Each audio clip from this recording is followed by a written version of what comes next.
নিয়োগ দুর্নীতি মামলার যোগসূত্রে খুঁজতে বীরভূমের সাঁইথিয়া ৯ নম্বর ওয়ার্ডের তৃণমূল কাউন্সিলরের বাড়িতে হানা ইডি আধিকারিকের এক প্রতিনিধি দল এবং তল্লাশির পর 11:50 নাগাদ প্রায় 4.5 ঘন্টা জিজ্ঞাসাবাদ করার পর মায়া সাহার বাড়ি থেকে ইডি আধিকারিকের প্রতিনিধি দল বেরিয়ে যান। আগামী 28 তারিখে কলকাতার ইডি দপ্তরের সমস্ত নথি নিয়ে হাজিরা দিতে বলা হয়েছে মায়া সাহাকে।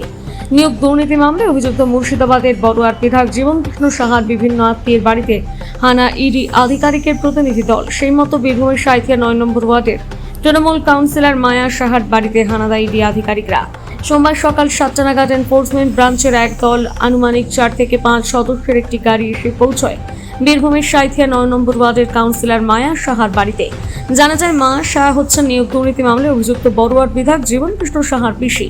নিয়োগ দুর্নীতি মামলার সাথে সাঁইথিয়া 9 নম্বর ওয়ার্ডের তৃণমূল কাউন্সিলর মায়া সাহার কোনো যোগসূত্র আছে কিনা তাই খতিয়ে দেখতে ইডি আধিকারিকরা মায়া সাহার বাড়িতে তল্লাশি অভিযানে আসে।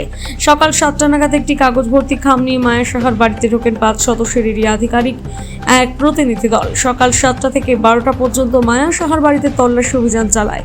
তবে 11টা নাগাদ ইডি আধিকারিক এক প্রতিনিধি মায়া সাহার বাড়ি থেকে বেরিয়ে যান এবং একটি জেরক্সের দোকান থেকে পেন ড্রাইভ দিয়ে 17 পাতার বেশ কিছু নথি প্রিন্ট আউট করিয়ে আবার বাড়িতে ঢোকেন। দুপুর 12টা নাগাদ ইডি আধিকারিকের প্রতিনিধি দল মায়া সাহার বাড়ি থেকে বেরিয়ে যান।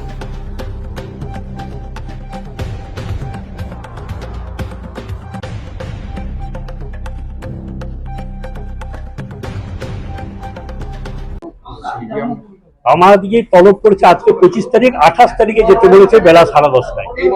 এই মাসে আজকে কাজ ছিল, মানে আমি 7:30টায় ঘুম থেকে উঠেছি। ঘুম থেকে ব্রাশ করে আমি গোটা বাড়িতে টিভি লাগানো আছে, ক্যামেরা লাগানো আছে, তো স্ক্রিনে দেখছি বাইরে অনেক লোকজন। তো বাইরে লোকজন মানে আমি ভাবলাম ওয়ার্ডে হয়তো কোনো অঘটন ঘটেছে বা কোনো বড় কিছু ঘটে। অত লোকজন দেখে আমি ধপা করে নিচে এলাম। এসে প্রশ্ন করলাম, স্যার কিছু বলছিলেন?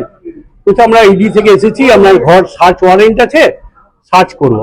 ঠিক আছে স্যার, আসলে সার্চ ওয়ারেন্টটা দেখলাম। আমি দেখে ওদিকে নিজস্বভাবে আমি বললাম বেশ চলুন চলুন, সার্চ ওয়ারেন্ট নিয়েছেন, আমরা নিশ্চয়ই দেখতে পারেন।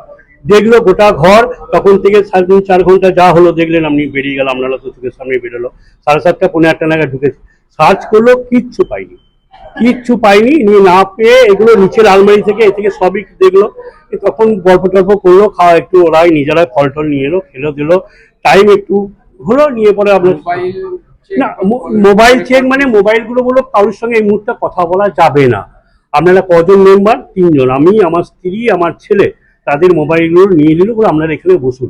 আমরা সোফাতে বসেই ছিলাম, ওনারাকে সম্পূর্ণ সহযোগিতা করে যে ঘর যেরকম ভাবে যেটা খুলতে বলেছে খুলে দিয়েছি। আলমারি থেকে খাটতে যা বলেছে সব দেখি আমরা। এবং কি ওনারা যখন নিচে নেমে যাচ্ছিলেন তখনও স্যারকে বললাম, স্যার আরো যদি আপনাদের কিছু তল্লাশি থাকে আপনারা আরো 4 ঘন্টা করে যান স্যার, আমি অপেক্ষা করছি, আমাদের তরফ থেকে কোনো অসুবিধা নেই। জীবন কৃষ্ণ সাহার সাথে আত্মীয়তার সম্পর্ক ছাড়া অন্য কোনো যোগসূত্রের সঙ্গে আমার নেই। আত্মীয়তার সূত্রে বিভিন্ন উৎসব হলে যখন যেমন নিমন্ত্রণ হয় আসে, বা ফোনেও হ্যালো হাই যেটা করা হয়, আত্মীয় খালা সম্বন্ধীর ব্যাপার, পিসি ভাইপোর ব্যাপার যেটুকু হয়েছে, অন্য কোনো কিছু আদার্স কিছু না। কি এই বাড়িটা বা এটা পৈতৃক সূত্রে কেনা পাওয়া, তার ডকুমেন্ট, কিংবা হয়তো আপনি নগদে হয়তো কিনেছেন এরা ভাবতে হয়, সেগুলো না, কোনো কিচ্ছু বাজেয়াপ্ত পাইনি। ওরা নিজেদের মধ্যেই বলাবলি করলো, এবং আমার স্ত্রী হালকা গয়না সেগুলো দেখিয়ে দিলাম, বলছি না এবার সরিয়ে রাখুন। জেরক্স কপি মানে ওই আধার, আমাদের 3 জনের Aadhaar card, PAN card, voter card, এইগুলোর ব্যাংকের যে স্টেটমেন্ট এগুলো নিয়ে 28 তারিখ 28/8/2025 আমাদেরকে বলেছে এই। হ্যাঁ, কজন তো না, মায়া সাহাকে একাই সই করেছে, ওকেই যেতে বলেছে, কিন্তু আমিও যাবো। হ্যাঁ, ব্যবসা নয়, ওই মানে ব্যবসা দেখতে চাইনি, যে আপনি প্রোপার্টিটাই মানি লন্ডারিং কেস বলছে, মানে প্রোপার্টি কোথা থেকে পেলেন, কিভাবে কিনলেন, ব্যাংকের লোন আছে, সেই লোনের কাগজগুলো দেখালাম, কত তারিখে লোন হয়েছে, কত টাকা হয়েছে, কিভাবে হয়েছে। না, আমার যা সম্পত্তি আছে সবই দেবো। আর আমরা কি বলুন তো, আমরা হচ্ছে এগ্রিকালচার ইনকাম ট্যাক্স দেওয়া লোক, আজকের নয়, 1902 সাল থেকে আমরা চাষি। আমার দলিলও আছে, আমার বাবা কি করেন না, চাষবাস করে। আমরা আজকে নয়, উঠতি যুবক আমরা ব্যবসা, চায়ের দোকান, মিষ্টির দোকান করছি। হ্যাঁ, লেখাপড়া তো বেশি দূর শিখিনি, মাধ্যমিক পাস, এতে কি আর পাবো?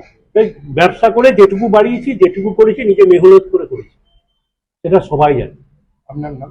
আর যেটুকু আছে আমার পৈতৃক সম্পত্তি, নিজস্ব বাপ ঠাকুরদার সম্পত্তি, তারপরে দাঁত ভুক্ত সম্পত্তি বহুত, এবং কি আমাদের সম্পত্তি 2-3বার সরকার নিয়ে নিয়েছে। ল্যান্ড বহির্ভূত সম্পত্তি ছিল একবার কীর্তিবাস শাহ ল্যান্ড বহির্ভূত সম্পত্তি দান করে দিয়েছে, একবার বাবা দিয়েছে, একবার আমি দিয়েছি। আমার কাছ থেকে একবার ল্যান্ড বহির্ভূত সম্পত্তি ছিল বলে নিয়ে নিয়েছে। তাহলে আমরা কত সম্পত্তির মালিক ছিল?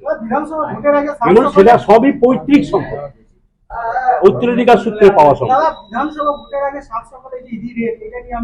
এটা একটা চক্রান্ত, পুরোটাই চক্রান্ত, ভেতরে চক্রান্ত, পুরোটাই পরিষ্কার চক্রান্ত। কি এটা আপনারা বুঝবেন ভালো, আপনারা খুঁজে বার করুন। চক্রান্ত, এটা চক্রান্ত। আমার বাড়িতে এই আমি তো নিজে ভাবতেই পারছি না। আপনার নাম? আমার নাম সুব্রত সাহা, কাউন্সিলরের হাজবেন্ড। দিদি হঠাৎ করে আপনাদের বাড়িতে কেন ইডি হানা হলো? সেটাই তো বুঝতে পারছি না কিসের জন্য। হ্যাঁ, মানে জীবন কৃষ্ণ সাহার সাথে কি আপনাদের কোনো রকম কেনাকাটা জমি সম্পর্ক? না না না, ওইসব নাই। কিন্তু জীবন সাহা আমার ভাইপো, রক্তের সম্পর্ক। কিন্তু ওটা তো আমার ভাইপো বটে, যতই হোক। কিন্তু ও কি করেছে না করেছে সেটা তো বলতে পারবো না। এমনি আমার ভাইপো বলে হ্যাঁ হ্যাঁ, না আমরা একসঙ্গে মানুষ, ভাইপো নিয়ে একসঙ্গেই মানুষ আমরা। বেশি বেশি ছোট বড় আমরা নয়, ভাইপোতে ওঠে। আপনার দাদা বিশ্বনাথ সাহা বা জীবন কৃষ্ণের বাবা, ও বলতে সরাসরি যে ও এমএলএ হওয়ার পর থেকে আপনাদের এত প্রতিপত্তি বৃদ্ধি হয়েছে এবং আপনারা সেই দুর্নীতির সঙ্গে সরাসরি। না, এটা ফালতু কথা বলেছে। ওইসব সম্পর্ক আমার নাই, ভাইপোর সঙ্গে ওইরকম নেই। সম্পর্ক আছে দাদার সঙ্গে না, সেরকম নাই। আজকে ইডি এসে কি করলো? ইডি এসে সব দেখলো, তল্লাশি করলো, কিন্তু কিছু পাইনি। খুব আনন্দ হলো। আপনাদেরকে না কিছু জানতে চাইলো? ইডি কিছু জানতে চেয়েছে? কিছু জানতে চাইনি না, ওই বললো দেখা করতে বললো 28 তারিখে। 28 তারিখে হ্যাঁ হ্যাঁ, আমাকে যেতে বলেছে। আপনি তো এবার প্রথমবারের কাউন্সিলর। হ্যাঁ, প্রথমবারে কাউন্সিলর। হ্যাঁ, কেন এলো? আপনার কি মনে হচ্ছে কেন আপনার? সেটা কে জানে, কোনো হিংসির কারণে হতে পারে। কোনো রাজনীতি করছি বলে সেটাও হতে পারে, হিংসির কারণে। ঠিক আছে, না, এটা ফালতু কথা বলছি, এটা নয়। এই যে সাঁইথিয়াতে একাধিক জীবন কৃষ্ণ দাসের সম্পত্তি রয়েছে, সেই সম্পত্তিগুলো জীবন কৃষ্ণ সারা সম্পত্তি রয়েছে, কি বলবো ওটা? সেটা আমি বলতে পারবো না। ওগুলো আমরা জানি না, ওগুলো আমাদেরকে জানাইও না, জানিও না, আমরা জানতে চাইও না। আপনি যে কোনো সিজ করেছে কোনো জিনিসপত্র? না না না না, কোনো সিজ করেনি। ঠিক আছে, কবে যাচ্ছেন? কবে আবার ডেকেছে? 28 তারিখে। 28 তারিখ যাবেন? হ্যাঁ যাবো, নিশ্চয়ই যাবো। হ্যাঁ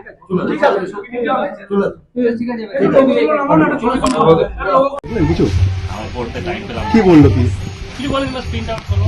কতটা ক পাতা প্রায় 17-18 কথা। কি ছিল লেখা কিছু দেখছি?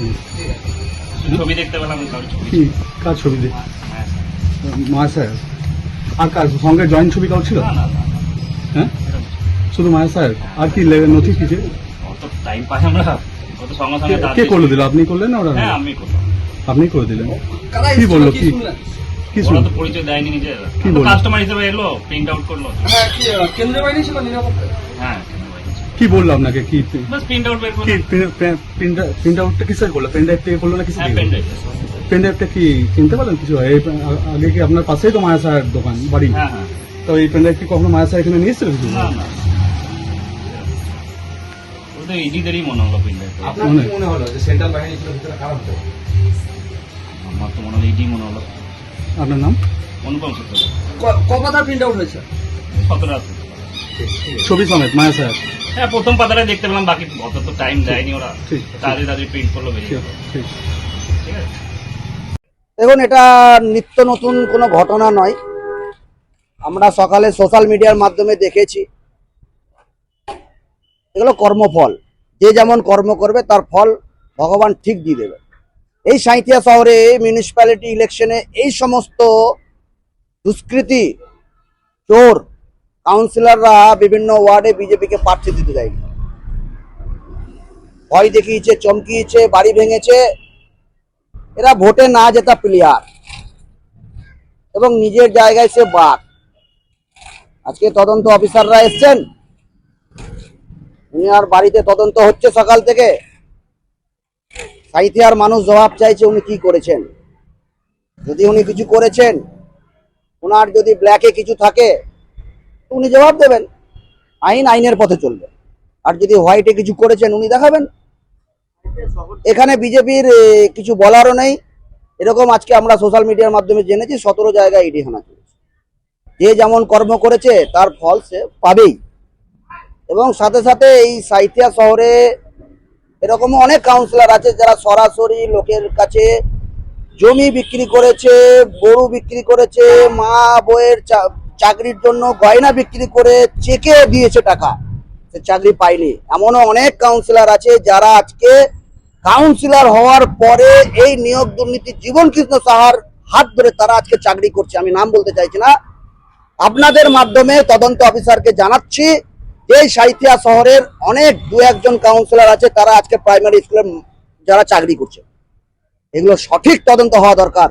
আজকে অনেক সাঁইথিয়া শহরের, সাঁইথিয়ার এলাকার অনেক ছাত্রছাত্রী আছে যারা সত্যি তারা এডুকেটেড, তারা যোগ্য, এই অযোগ্যদের ভিড়ে তারাও হারিয়ে গেছে। এর তদন্ত হওয়া দরকার। এখানে বিজেপির কোনো ব্যাপার নেই। যদি কেউ দুষ্কৃতি, যদি কেউ যেমন কর্ম করেছে তো তার ফল সে পাচ্ছে।